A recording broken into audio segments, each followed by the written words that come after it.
All right, hello, History 362, the Hellenistic World. I'm Professor Michael Taylor. I'll be your instructor for this seminar. And in this first video, I want to talk about the basic problem of what is Hellenistic history?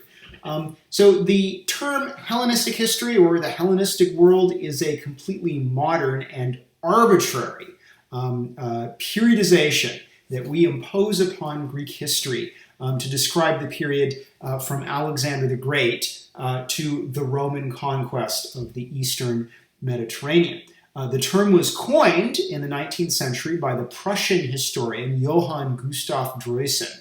And Droysen coined the term in the not just belief, but to celebrate the idea that the conquests of Alexander the Great had spread Greek culture. And here Droysen drew on a relatively actually quite obscure Greek verb, Hellenizdo or Hellenizdein, which essentially means to act, or to either act like a Greek or to learn to speak Greek, maybe having not done so before. So sort of to become Greek.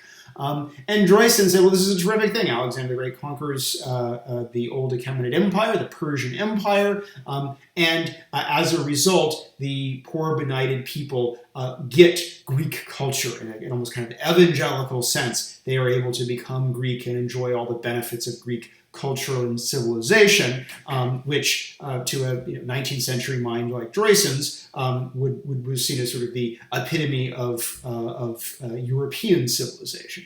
Now, we don't have to take Droysen's sort of cultural sense of the Hellenistic period to nonetheless use the periodization that he created and even to use the term that he coined, the Hellenistic world, as useful. And I actually think they are useful as simply a chronological shorthand. Because I do think that things change with the conquests of Alexander the Great, and therefore, periodization, let me step back, periodization is ultimately an exercise in thinking about continuity and change as we look at historical processes and historical developments. And really the question of periodizations is, at what point are the changes so great and so cumulative that we really are in a different world? And again, I should stress, people didn't wake up, one day in whether you want to call it 338 or 336 or 323. There are different sort of years when people say the Hellenistic age began. But people didn't wake up one morning and say, oh my God, the classical age of Greek history is over, and now we're living in the Hellenistic age. Of course they didn't. They may have known that a momentous event had taken place, whether they get news that the Greek coalition has been defeated by the Macedonians at Chaeronea in 338. They knew that was a momentous event that was going to alter the geopolitics of the mainland Greece. Or hearing that Alexander the Great had overthrown the Persian Empire. They knew that was a momentous event. Or even hearing of the death of Alexander in 323. They knew that was a momentous event. But they may, of course, not had a sense of exactly what kind of new world was going to evolve. So this is obviously all hindsight. Guess what? History is ultimately fundamentally about hindsight. And in hindsight, I think it is fair to say that at least in terms of geopolitics, we move into a radically different world in the late 4th century with the rise of Macedonian hegemony and the extraordinary conquests of Alexander the Great that make this world, after Alexander the Great, a very, very different place from the world that had come before, the world of the 4th and 5th century, in which the Aegean is dominated by a small number of powerful Greek city-states, frequently who themselves exert hegemony over smaller Greek city-states. And then the Anatolian Peninsula and beyond is ruled by the powerful Achaemenid Persian Empire. So that's what things look like for a long time over the course of the 5th and much of the 4th century. And then that radically changes when the Macedonian kingdom comes to dominate all of the Greek city-states by crushing even the most powerful ones, Athens, Sparta, Thebes. And things change even more when Alexander the Great then invades and improbably defeats and overthrows the Achaemenid dynasty and by his death is actually seeking to rule as kind of the Persian great king himself. That really changes how things look. So I think that the conquests of Alexander as a massively disruptive phenomenon are sufficient to say, hey, look, we are definitely entering into a new world. And we're just going to use Droysen's term and call it the Hellenistic world. Now, this world comes to an end, at least in our history, and again, in terms of geopolitics, which I think the Hellenistic world is very much one defined by geopolitical processes. But in terms of geopolitics, with the Roman conquest. And of course, this itself is a rolling phenomenon, as the Romans actually exert hegemony over different regions of the Eastern Mediterranean at different times. But the last great Hellenistic kingdom to fall, the Hellenistic kingdom being descended, ruled by descendants of Alexander the Great's generals, is Ptolemaic Egypt, which is annexed as a Roman province after the Battle of Actium in 31 BC. So again, the kind of dates that we're going to be using for the course are again, this is arbitrarily for the course, the Battle of Chaeronea in 338, which establishes the hegemony of the Macedonian kingdom. And then we're going to end with the provincialization of Ptolemaic Egypt, exerting complete Roman control over the Eastern Mediterranean. So again, we have sort of big geopolitical events that are going to kind of bookend our course. But certainly there's going to be a great deal of both continuity and change throughout our course. We're going to be looking at the development of a very stable set of Hellenistic kingdoms, the Seleucids, the Ptolemies, the Antigonids, and their interactions. We're going to be looking at the fact that there's a tremendous amount of continuity, that there are Greek city-states before the Hellenistic period. Those Greek city-states endure pretty much doing a lot of the same things they've been doing, having practicing local governance, voting in voting assemblies, putting up monuments, running games, engaging in various cultural pursuits. That's happening before the Battle of Chaeronea. It's happening after the Battle of Actium. And indeed, the continuity of the Greek city-state, the polis, is something that in many ways is going to transcend the violent geopolitical disruptions that we are using to, again, bookend this period. Now, I do think that there are some themes that I hope you'll kind of keep in mind as we start to explore the Hellenistic world. And one big theme actually I think does tie into the idea of Hellenistic, Hellenizane, to become a Greek, to speak like a Greek, to act like a Greek. It's a vague verb and it's not widely used. And one thing that we see in the Hellenistic world is the interaction of Greeks and non-Greeks. And this interaction is not always happy interaction. Sometimes, much of this interaction is facilitated by imperialism, conquest, and colonization, that Alexander and his successors put Greek colonies filled with Macedonian veterans, Greek mercenaries, Thracian mercenaries, mercenaries drawn from the Aegean world at large.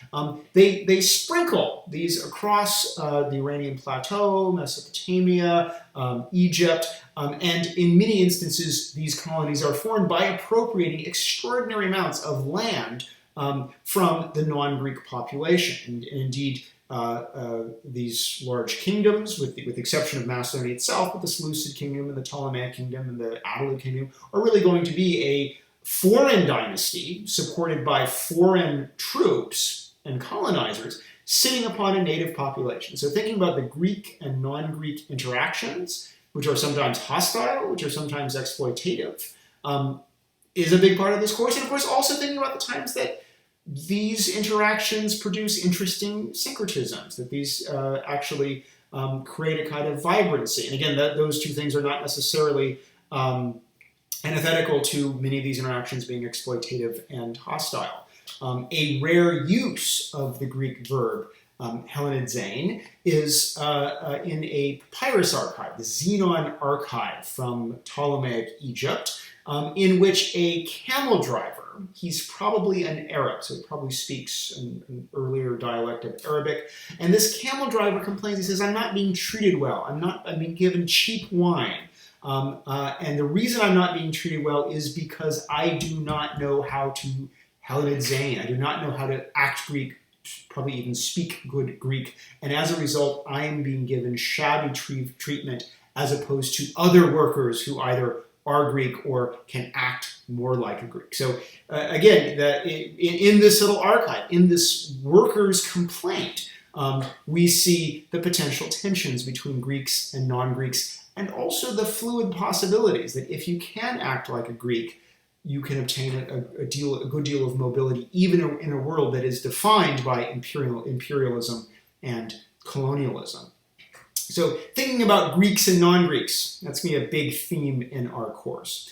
Another big theme in our course is going to be kings and cities, in that geopolitically, this is a world dominated by big kings, starting off with the kings of Macedonia, Philip II and Alexander the Great, who are going to, again, subdue the traditional sort of powerhouses, Athens, Sparta, Thebes. And then as Alexander's great empire breaks up, it's going to fragment into a number of largely stable kingdoms, various degrees of stability. The Seleucids, the Ptolemies, and the Antigonids are the dynasties.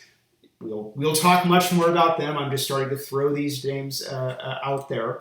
But these kings can raise extraordinarily large armies, large navies, and muster enormous fiscal resources. So these kings are the kind of the geopolitical powerhouses, the superpowers that dominate this region.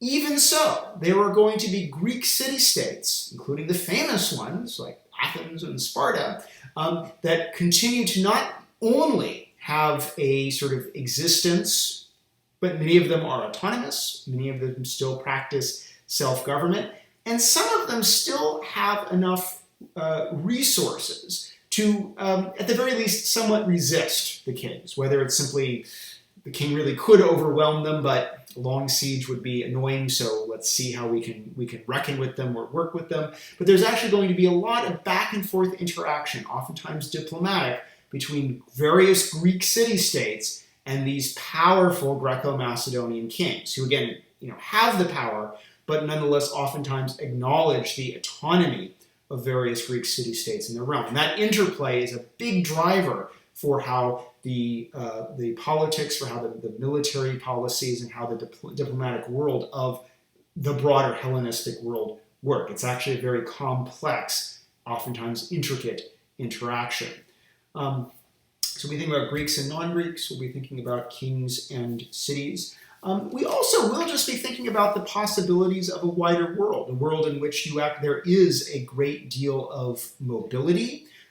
People move around, philosophers move around, goods move around, and that mobility extends, again, all the way from Sicily to India, where it is entirely possible to travel from Sicily. You have to get on a boat but we go to Sicily, walk all the way to India once you hit the coast of Asia, and if you want to, you can spend almost all your time in a sort of Greek-speaking community. And we do know that people, not just goods, people, ideas are moving around, and that it creates a sort of dynamism to the Hellenistic world that it wasn't necessarily lacking before, since the Greek world has always been one where there's a tremendous mobility of goods, peoples, and ideas. That's kind of what makes the Greek world so interesting. But that mobility is now taking place over even broader horizons, and that's going to give us a very vibrant intellectual history.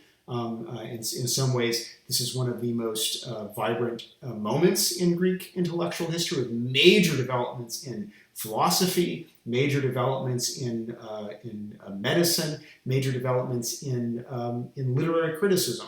And this is actually when they sit down and say, okay, what is the text? What is the correct text of Homer? Let's try to get that right, using techniques of literary criticism that we might recognize from what's, say, going on in the English department.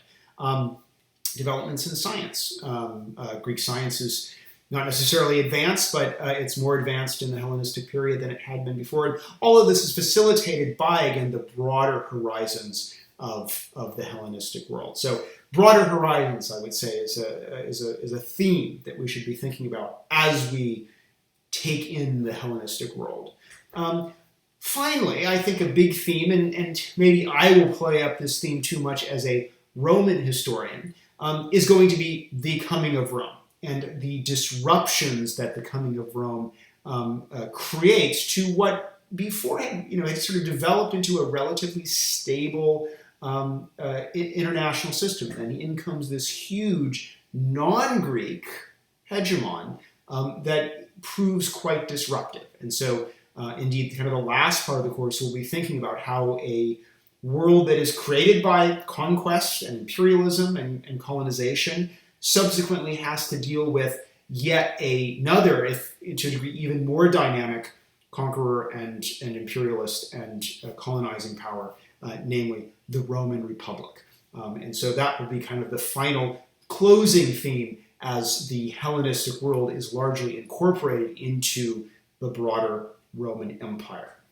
So these will be things that we'll be thinking about, but again, that's our period, 338 BC. Again, that's a kind of arbitrary date that I picked when I created this course, but I think it makes it at least is defensible, and we'll be going down to 31 BC, and we will be dealing primarily with the Eastern Mediterranean, but inevitably we'll also be talking about large portions of the Levant, with what's now sort of Lebanon, Israel, Palestine, Egypt, Mesopotamia, Anatolia, and of course the whole Iranian plateau into Afghanistan and even into India. So we will be dealing with a quite wide world, and I hope you will find that exciting. So I hope seeing this video, no one is particularly turned off. Again, I will be dropping videos and also probably just some audio podcasts throughout the week, as well as an initial note every Sunday or Monday that provides guidance for how you should think about the readings.